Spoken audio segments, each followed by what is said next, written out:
April 9th, 1945. 2 days after the largest amphibious landing of the Pacific War, the 27th Infantry Division comes ashore on Okinawa and moves into the line at the southern end of the island. This is not a fresh, untested division walking into its first fight, and these are the men of the New York National Guard. A division whose lineage runs back to before the First World War, men who had already bled at Makin and Saipan and buried friends there before they ever set foot on this island. And what's waiting for them south of the beachhead is a Japanese defensive system, unlike anything the U.S. Army had faced anywhere else in the Pacific. Not a fight for a beach, but a fight for a fortified line, dug into coral ridges. The Japanese 32nd Army had spent months preparing specifically to make an American victory as slow and as costly as it could possibly be made. That system had a name Americans would come to know well: the Kakazu Ridge Line, the northern anchor of Japan's main defensive belt across southern Okinawa. And the officer who designed the strategy behind it wasn't interested in stopping the Americans on the beach. He was interested in something colder and, in its own way, a more calculating, trading time and casualties for as long as humanly possible. Because every week the battle for Okinawa dragged on was a week Japan's home islands weren't being invaded yet. And this channel exists to dig up the parts of the Pacific War that don't make it into the usual documentaries. The divisions and the fights that get skipped over for the more famous names. If that's what you're here for, and subscribe so you catch the rest of this series, and drop a comment telling us where you're watching from, and whether anyone in your family served in it. The man behind that strategy was Colonel Hiromichi Yahara, and senior staff officer of the Japanese 32nd Army, and, by his own later account, the architect of the entire defensive plan Okinawa is remembered for. Yahara had studied the earlier island battles closely and drawn a conclusion most of his fellow officers rejected: that a banzai charge into American firepower, however fierce, simply got Japanese soldiers killed without cost to the Americans. His plan instead was to let the Americans come to a network of caves, tunnels, and reverse slope positions where naval gunfire and air power couldn't easily reach, and force every yard of ground to be paid for at close range. It was, in the words later used to describe it, a war of attrition designed from the start to be as expensive as possible for the side attacking it. Kakazu Ridge was where the 27th Infantry Division ran directly into that plan in its purest form. The ridge itself doesn't look like much on a map, a modest coral rise a few hundred meters across. What made it lethal was what was built into it: reverse slope positions where Japanese defenders could shelter from artillery on one side of the hill and then reappear on the other the moment American infantry crested it, supported by a web of connected caves that let defenders who'd been cleared reappear behind advancing American lines within minutes. And American troops recorded taking the same ground more than once in a single day, only to find Japanese soldiers had reoccupied it from tunnels that hadn't been detected. The fighting through April cost the 27th Division heavily, and it cost the Japanese defenders heavily too, precisely the trade Yahara's strategy was designed to force. By April 19th, after weeks of grinding attacks, the division finally broke through far enough to take Machinado Airfield, a genuine objective with real strategic value. Lieutenant General Simon Bolivar Buckner, commanding the U.S. 10th Army, said of the division's performance on that stretch of line that they had paid heavily and had shown a great deal of guts, a plain and unembellished assessment from the general actually responsible for the battle, not a line written for a movie poster. What the record actually shows about how Japanese commanders assessed this specific fight. Not through invented dialogue, but through Yahara's own post-war account of the strategy his side was running against the Americans at Kakazu. What Yahara actually wrote after the war, rather than any line invented for dramatic effect, is a strategist's cold accounting of a plan working exactly as designed and costing the Americans exactly what it was meant to cost. His reverse slope defense at Kakazu wasn't built to hold the ridge forever. It was built to make holding it as expensive as possible, for as long as possible, while Japanese losses stayed low enough that the line could keep reforming behind every position the Americans thought they'd cleared. That distinction mattered enormously in how the fighting actually unfolded through the third week of April 1945. And April 19th, the 27th Division's push against what had become known as the Kakazu Pocket had stalled for days against exactly this kind of defense, infantry taking ground during the day, and only to find Japanese defenders back in the same positions by nightfall, emerging from tunnels artillery hadn't touched.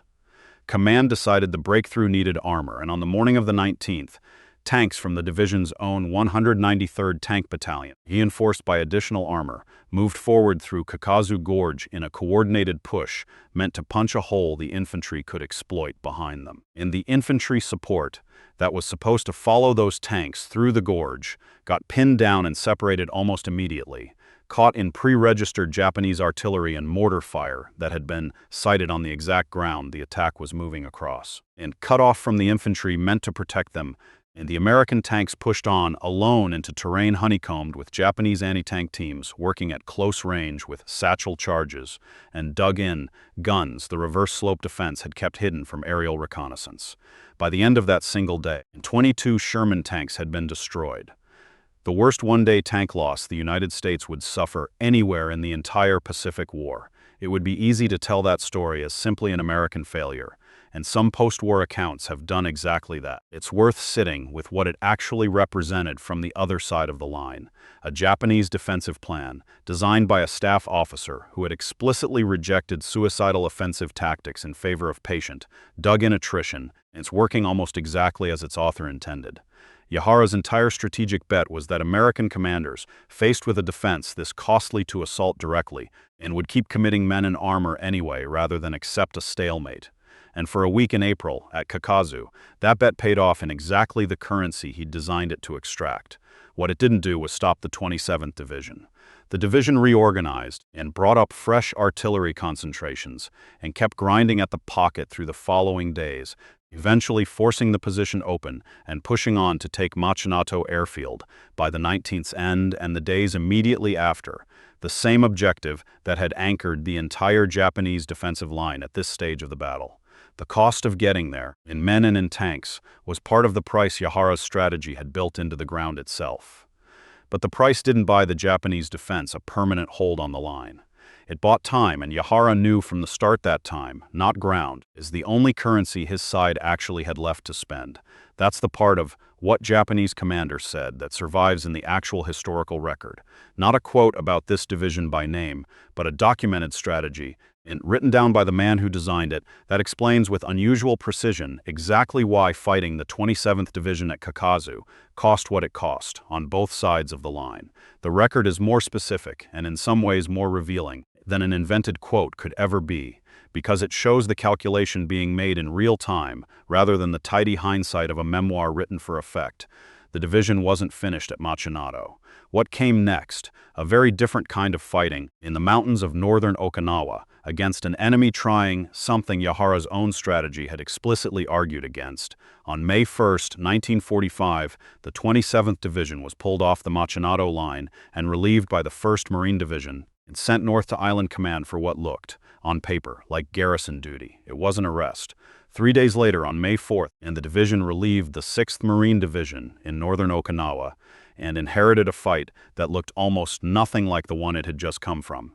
And that difference is exactly what makes the second half of this division's Okinawa campaign worth telling on its own terms. And the Marines had spent mid-April clearing a Japanese redoubt on Yaitake, a rugged mountainous strongpoint held by roughly 1,100 men of the Udo Force, detached specifically to make northern Okinawa as costly to secure as the terrain could manage. And that fight had broken the organized defense in 4 days of hard mountain combat. But breaking the organized defense didn't mean the north was clear. Survivors of Udo Force scattered into the hills and forests and shifted into exactly the kind of fighting Yahara's own doctrine back at Kakazu had explicitly rejected as wasteful. Small unit ambushes, hit-and-run raids, and sniping conducted by scattered remnants with no coordinated command structure left to direct them.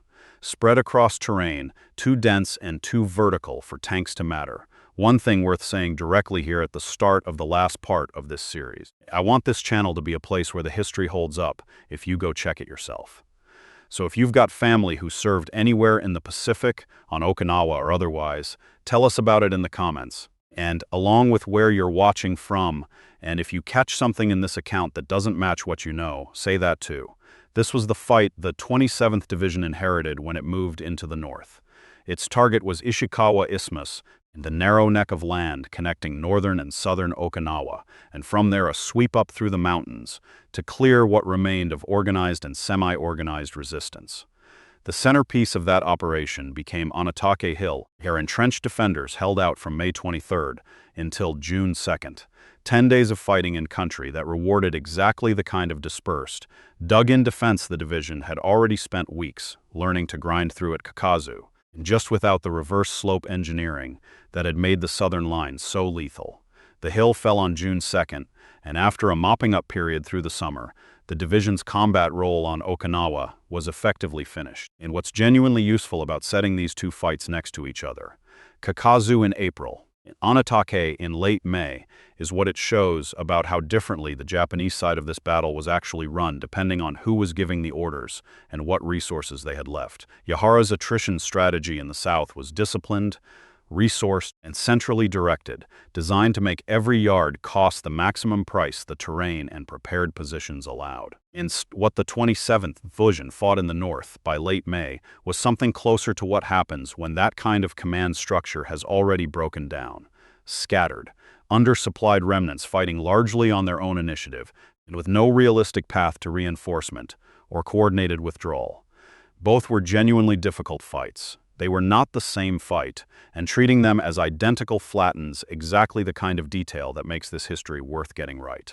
The division left Okinawa on September 7, 1945, 5 days after Japan's formal surrender aboard the USS Missouri, and moved on to occupation duty in Niigata and Fukushima prefectures. The same New York National Guard division that had come ashore under fire at Makin in November 1943, now walking through Japanese towns as an occupying force less than 2 years later. So, what did Japanese commanders actually say about facing the 27th Infantry Division on Okinawa? The honest answer, built from what the record actually supports, rather than a line invented to make a better hook. General Buckner, commanding the American side, said plainly that the division paid heavily and showed a great deal of guts. Colonel Yahara on the Japanese side left behind a detailed written account of the strategy his forces ran against divisions like the 27th at Kakazu. A strategy built entirely around making that cost as high as it could possibly be made, for as long as it could be sustained. No single dramatic quote survives naming this division specifically from the Japanese side of that ridge. What survives instead is something arguably more valuable to anyone actually trying to understand what happened there. A documented plan, on paper, in a strategist's own post-war words, matched against a documented cost, paid in April and May of 1945 on both sides of a hill most people have never heard of.